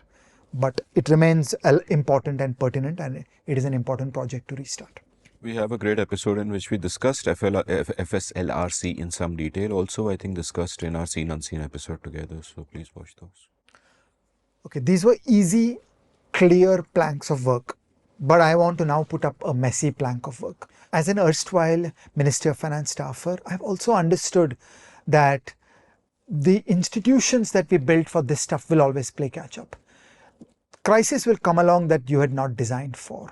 And so we need an unpredictable team of ninjas which will be able to deal with these things as they come along. So we should not think that there will be a nice, tidy institutional mechanism whereby we will have solved all these problems. Finance is an unruly, bubbling creature, and that's what it should be. It should be the cleverness of the country. It should be the distilled genius of the country. It's the brain of the economy. And so things will happen that will surprise you.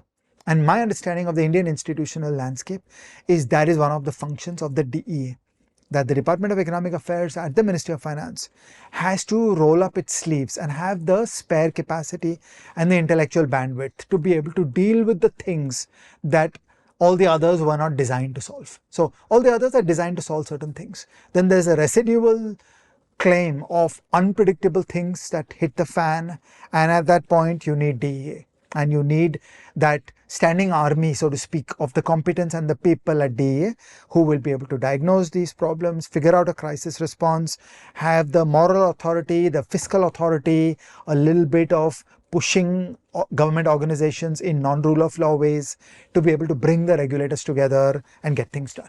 Okay, so I consider this a function that has to be performed in every society, and might as well do this well, might as well build for it in peacetime. So we understand that a war doesn't happen all the time, but we keep a standing army like that. That there should be the intellectual capabilities, the data sets, and the kind of people who would be able to mount a crisis response. One of the cleanest versions of this idea around the knowledge and the intellectual capacity is that after the 2008 crisis in America, they built a lovely organization that is called the OFR, the Office for Finance Research, where they're basically building the best data sets in the country so that when a crisis comes, at least I've got knowledge ready. At that point, I'm not running around asking somebody where will be this data. And I get that. That's the standing army kind of thing, that you should have preparations for once in 5 years, once in 10 years when something will happen. At that time, these capabilities will be invaluable. Finally, I have a heretical opinion that for a long time, India will not have a healthy banking environment. We will have public sector banks. We will have low state capability in banking regulation. We don't have a resolution law to shut down a weak bank. Okay, so banking in India is very faulty, and so I hate to pick winners. I equally hate to pick losers. I hate to be a central planner, but I wake up every morning dreaming that India should have a small banking system. By which you mean? We should not have a large number of very big banks. Okay, and I'm not proposing any active, tangible policy measure to crimp it, but I'm just expressing a view of health and sophistication and sanity. A healthy, sophisticated India is a deeply internationalized securities markets based financial system. If it becomes a banking based financial system, you're just asking for trouble. Now, in a way, this is already happening. Okay, so there is a beautiful steady decline in the importance of banks in the financing of the 20,000 non-financial firms in the CMI database. So this is already happening. And so I think the economy has self-organized itself to find the right answer, which is let's not do too much through banks. But I just want to put this up for our broader consciousness that, you know, a good banking system, it's a first world thing. Like you have to be a first world country, then you'll actually have a proper banking system. In the Indian environment, it's very difficult to make this thing work, and we have such a big distance to go. We'd have to get the FSLRC law, we'd have to privatize all the public sector banks, we'd have to build state capability to actually do banking regulation, and all banking regulation is political economy because there are big concentrated stakes. Under an optimistic scenario, it'll take 25 years to get there.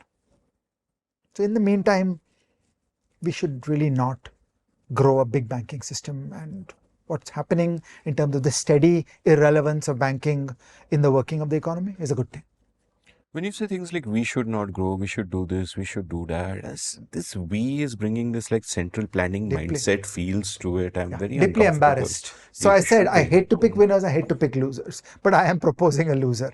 And I'm not proposing any big active switch to throw. I'm just creating a bias that when you think about it, prioritize a full capital account convertibility securities market system. That is the utility that India wants. The financial markets are safe. The financial markets are robust. The derivatives markets are great, and they will plug into the world. They will bring infinite financing.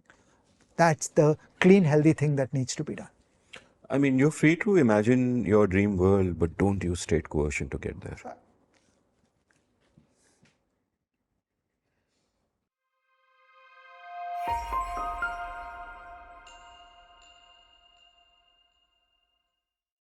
So I want to now touch upon some opinions in this field. This field is filled with a lot of anger and unhappiness and criticism, and there are some extreme positions. So I just want to take up some extreme positions and I want to criticize them, and then I want to show you my personal middle road. So the first extreme position is that you should just do pure laissez-faire. Okay, don't have any banking regulation. Maybe do not even have a central bank. Okay, there are people who are thinking and going down this route. I'm not too excited about that path because in the past, when we had very unregulated finance, we actually had a lot of mess. When we had very unregulated money, we actually had a lot of mess. So I don't have a romantic view about those periods where completely decentralized financial regulation and money creation was happening in the world. I am sympathetic to what the crypto guys are trying. I think in time, cryptocurrencies will mature and will become meaningful rivals to many central banks. But it will take many years to do so. Like, you have to remember that conventional money took 1,000 years before we got to inflation targeting. Okay, so until 1987, we had not figured out how to do central banking. Only when New Zealand did inflation targeting for the first time in 1987, we started getting to the basics of a central bank, that is stabilize inflation. So in similar fashion, I think in time the crypto guys will find their feet. But currently, the history of non-inflation targeting money has been bad. Okay, there's only one kind of money that has worked well in the world. It is state-backed money which does inflation targeting. Every other kind of money has worked out badly. Similarly, in financial regulation, crypto finance, decentralized finance is actually a demo. It's a bloody mess. Okay, the kind of market manipulation that happens, the crazy price gyrations, the failure of some entities, this is the kind of thing that you get without regulation. So I'm not romantic about an absolute laissez-faire approach. So this is one extreme position. Proposition 2, this is the conspiracy of the rich and powerful. Okay, so the events of the financial system, particularly around 2008, came in lockstep with the emergence of social media and the whole rise of populism and the hatred of the elite all over the world. So there is a very big noise going on that, these fat cats, they get their Lamborghinis, and when they get into trouble, government money is being used to bail them out. The taxpayer is paying for that Lamborghini. This is a very big view that is spread all over the world. It is wrong. Okay, when you look at the data, this is not the way it works. So let's go through the steps to understand the way this works.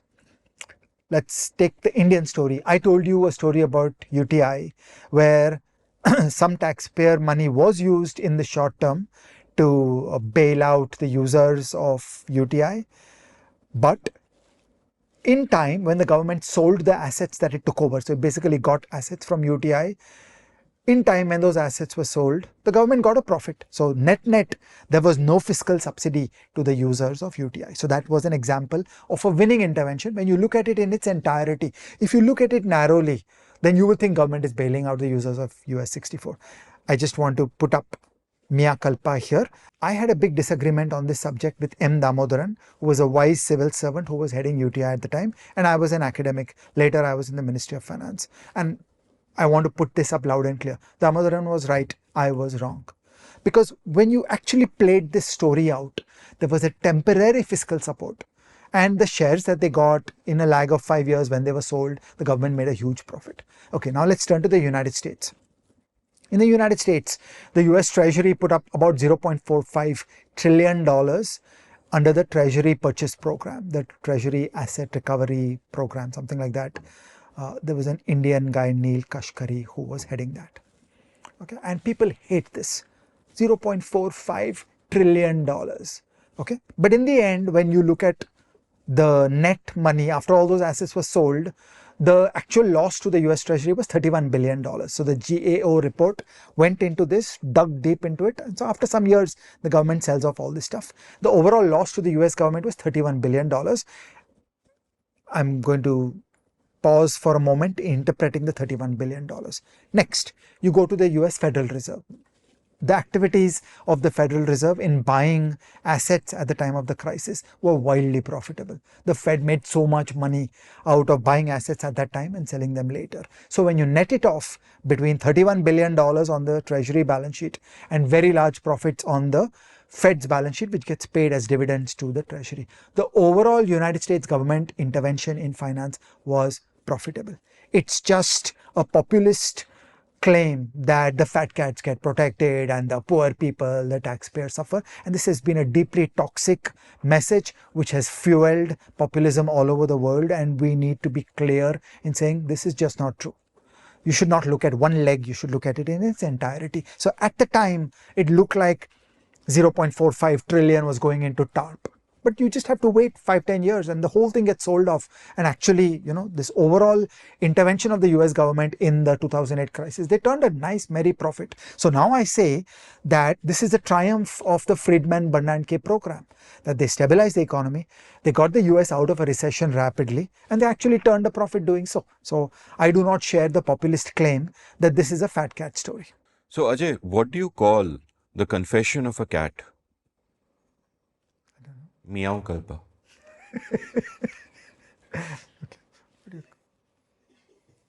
the wordsmithing that is required is what you call the confession of a fat cat, and we need to find a correct answer. I want to tell you about financial crisis. Okay, Continue. no fooling around. Continue. Okay, the next Apologies. straw man I Meow want, kalpa. the next straw man I want to put up is central planning. Okay, this is Indian socialism. We'll just ban everything.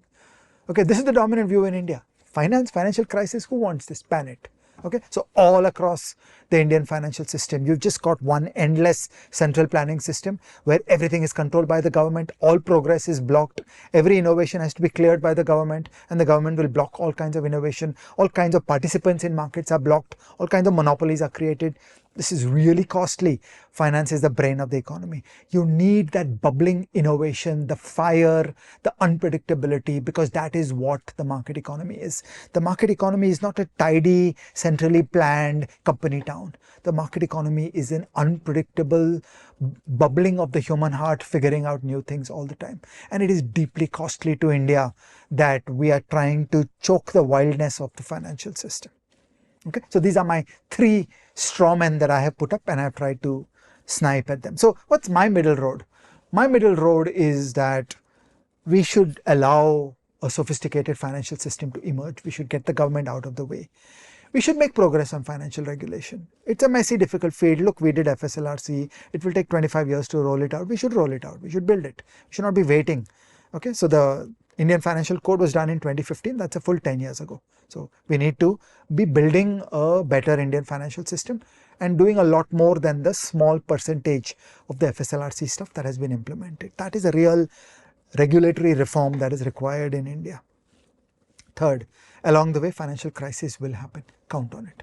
Like, don't think that I'll be so brilliant on my watch, I will have good mathematicians, we will be man of the system, somehow financial crisis will go away. No, there will always be financial crisis. And so 4, we need to develop the standing army, the mechanisms, the institutions, the people, the data, the research, so that we are able to better cope with these things as and when they come along.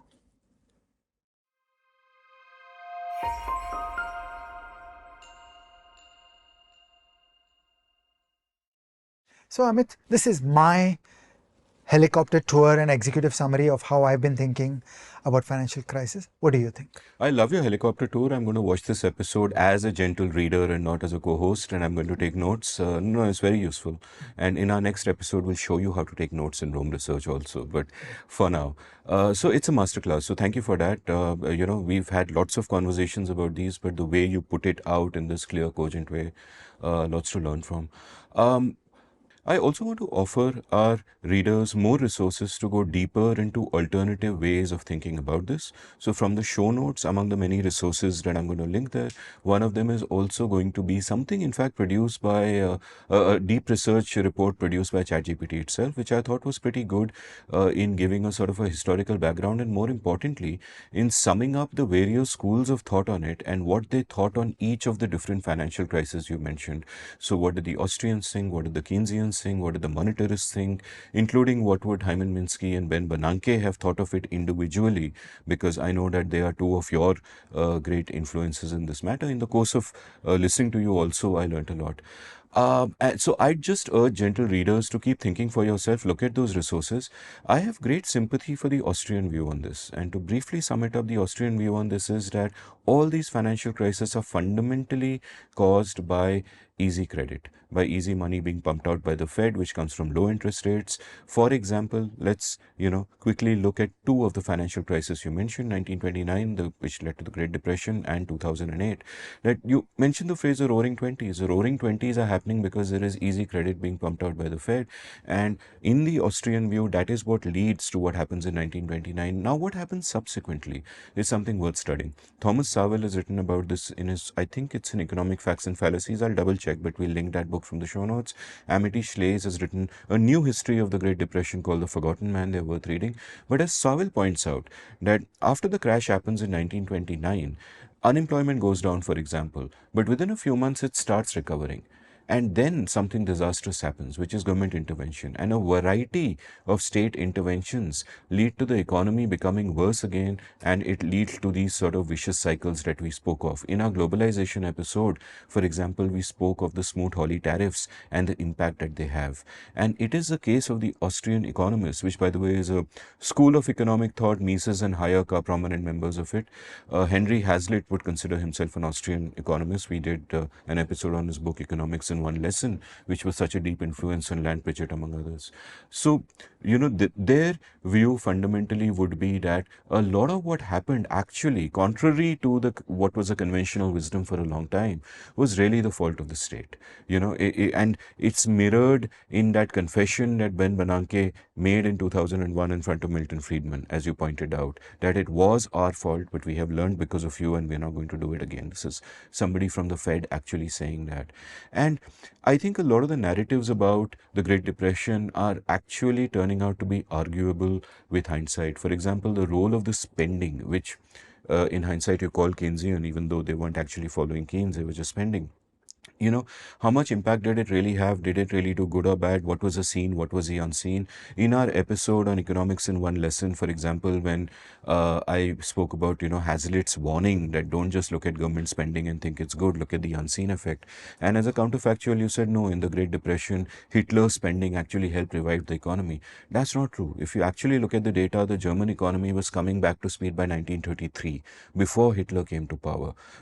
So what you really have to see is not just what your spending appears to do in the economy, but what that money would have done if left with the consumer, which was Hazlitt's really wise warning. So that would be the Austrian point of view about that particular crisis, which I have a lot of sympathy for.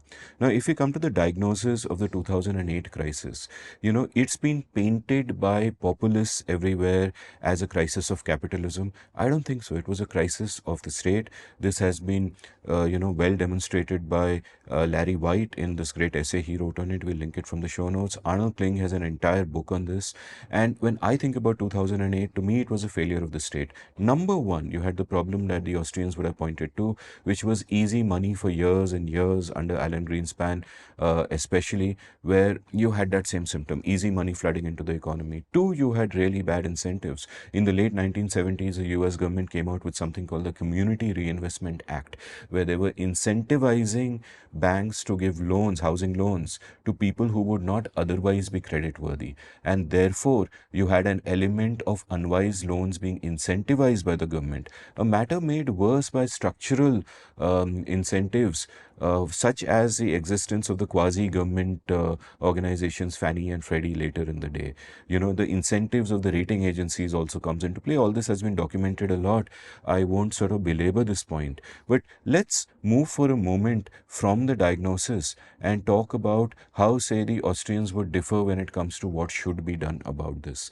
And I want to double click on that term you use, moral hazard, right? And you also used the phrase privatizing profits, socializing losses. The problem with moral hazard basically happens where you are a bank, you are doing something, you fuck up completely. And I, as a state, come and bail you out with taxpayers' money. Now, what the message that it sends you is that I can continue to behave irresponsibly in future because, hey, the government will bail it out and they'll say I'm too big to fail and they'll say there is systemic risk. And therefore, the incentives for you are completely wrong. You won't behave in a prudent way. You will take terrible risks because you have been told that, no, you will kind of get bailed out. This is what is known as moral hazard. And this is an absolutely correct critique that even the left will make. That what this is doing is privatizing profits, socializing losses. When you are doing well, you will keep the profit. When you are doing badly, the poor taxpayer has to bail you out. And I disagree strongly with this. Like you spoke about, the impact on the poor, for example, and what every financial crisis hurts the poor first. And it is a poor's money which goes into these bailouts. I strongly disagree with what you say, that argument you gave that, hey, TARP in the long run made money and it was whatever. That's irrelevant.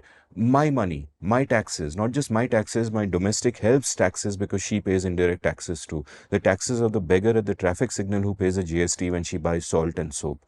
The taxes of all of us are taken away for a bailout, and you're telling me, hey, the government made money 7 years later. That argument doesn't wash. As our good friend Suyash pointed out at the time of demonetization, that if you are going to use a cost and benefit argument, it has to take into account that the cost should not be on one section of people and the benefit to another section of people. So I have no sympathy for that. Now, the argument for the bailouts was that, look, there is massive systemic risk, right? And we cannot afford another Great Depression. So this is a very difficult call to make, but this is a sensible call to make in the moment. To which the response of the Austrians, which I agree with, is that so be it. You have to avoid that moral hazard because it sets bad incentives down the road. So be it, because this is the only way the system gets better. Otherwise, you're pushing the can down the road. James C. Scott, in his latest book In Praise of Floods, has an analogy from nature which draws exactly to this, right? First, he talks about floods. Right, there is man's will, which comes from the agricultural age, that we must control the flow of the river. We must not let it flood. And the way they respond to that is by building dams and, controlling the flow of the nature of the river. And what often happens with this, which is, in fact, Holland has seen the follies of this and reverse course somewhat. So what happens with this is that the level of the river becomes higher and higher and higher in relation to the underlying land. And eventually, when there's a flood, it's a far worse flood than it ever would have been. The same metaphor applies to forest fires, right? That the logical thing which naturalists now realize is that if there are small forest fires, that's a good thing. A small forest fire will clear out a part of the clearing. So later, when there's a bigger forest fire, it won't spread so much because the smaller fires have already sort of created safeguards against it. But if you get too anal about fighting every small forest fire, then eventually what happens is that you have a large forest fire which can cover the size of an entire state, and the damage is incalculable. So by trying with your hubris to solve a small problem and getting in the way of nature and the flow of water and the spread of fire, by being too much a man of system about that, you have actually created a greater problem down the road. Now, I'm not exactly making an argument. What I'm trying to do is I'm trying to set out a particular position, which is also a way of thinking about this. What you have laid out is what is today, I would gather, the conventional thinking, or slightly on the right of the conventional thinking, where you're arguing for less government regulation than what the mainstream economists would want, but you feel there is some regulation nevertheless required. And I actually agree with you, but I still feel that it goes a little bit too far, and conventional thinking keeps changing through the years and through the eras. So we should always by default be skeptical of convention, not dismissive of it, but skeptical of convention, and keep informing ourselves on economic history and what great thinkers everywhere have to say. So the paper that I pointed out, has the views of the Austrians, the Keynesians, the monetarists, and of various individuals, and it's worth taking all of them seriously and thinking independently about all of those. I'll also link to books on the subject. One particular book that comes to mind is, in fact, by Larry White, The History of Economic Ideas, and that's a good sort of overview to start with, and you'll understand, oh, Keynes thought this, Hayek thought this, Friedman thought this. They were all right in some ways, they were all wrong in some ways, and to get a lay of the land, I think that helps. So what I would urge you to do is that, number one, take his exhortation to heart that finance matters, financial crisis matter, and therefore, as common citizens, we should not think that we are not part of the finance industry. Why should we care? We should care. We have skin in the game by default, by existing, and therefore, we should also take it upon ourselves to get a minimum level of education on all of these matters and get a broad sense of all the views on the subject. Yes, that is the essential message that all of us should carry, that don't treat financial crisis as some exotic, faraway subject which will be done by a few pointy-headed people. Okay, let's go closer. Let's get to grips with these stories, understand the script of how these things work, apply your first principles reasoning on envisioning alternative worlds, that if this incentive changed this way, how would this behave differently? So yes, let's go do it.